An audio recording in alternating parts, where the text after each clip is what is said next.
Imagine reading a restaurant review where the critic spends 5 pages analyzing the texture of the paper, the font choice, and the ink, while ignoring the meal entirely. You'd assume the critic missed the entire point of the experience. Yet this is how modern social science often operates. Researchers attempt to explain the rich, complex realities of human culture, religion, and morality by looking exclusively through the lens of economics.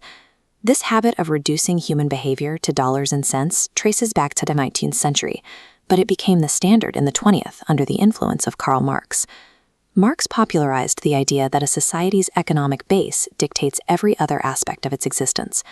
This methodology acts like a set of blinkers. It forces investigators to view every societal function as if it grew strictly from the economy upward. If you want to understand art or law, you are told you must first find the underlying financial motivation. By enforcing this rigid view, academia created a massive intellectual blind spot. They mistook the structural framework for the actual lived reality of a society. The trap is so deep that even those who try to disprove the theory find themselves forced to use its economic vocabulary. In doing so, they inadvertently validate the premises they are trying to escape. This paradox is captured in the classic Broadway comedy, The Front Page. After a character suffers a debilitating injury, he turns his misfortune into a wildly successful book titled The Delights of Impotence. The academic reliance on economic determinism operates the same way. The theory fails to describe society accurately, but it thrives politically and editorially because it monopolizes the conversation. The failure of the theory simply creates a new market for books trying to fix it. We saw this when the Soviet Union collapsed. Critics, standing on the literal ruins of the Berlin Wall, explained the fall of communism using the exact same economic arguments that failed the system in the first place. Economic determinism survives, like a parasite. It possesses the minds of its critics, ensuring it remains the only acceptable metric for human history. True intellectual escape requires more than a simple counterargument. You have to abandon the old premises entirely and look in a direction the establishment ignores. Previous generations of scholars failed this test. Many regressed to old concepts like geography or race, while others tried to use psychology, only to have thinkers like Herbert Marcuse absorb those insights back into the standard materialist framework. José Oswaldo de Mera Pena was the anomaly. He didn't start in a faculty lounge. As a diplomat in Shanghai and a historian tracking the spirit of revolutions, he watched societies crumble and rebuild.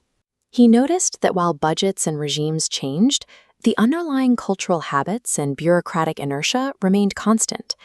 This perspective allowed him to ignore the standard academic boundaries and propose a radical pivot, analyzing a nation not by its gross national product, the market value of all goods and services, but by its soul.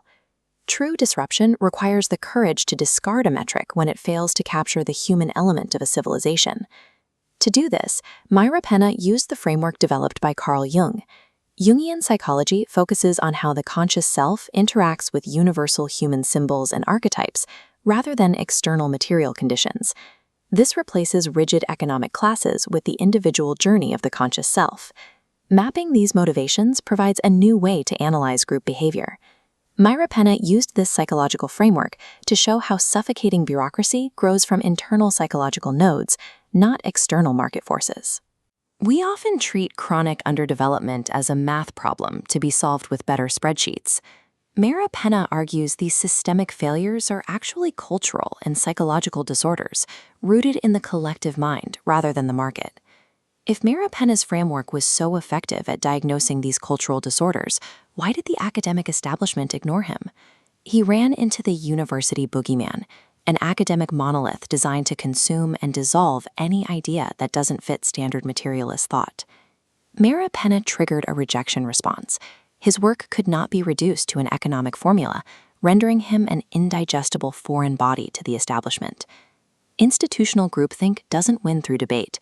It neutralizes ideas by refusing to acknowledge them. Sidelining this framework results in a national deficit of consciousness.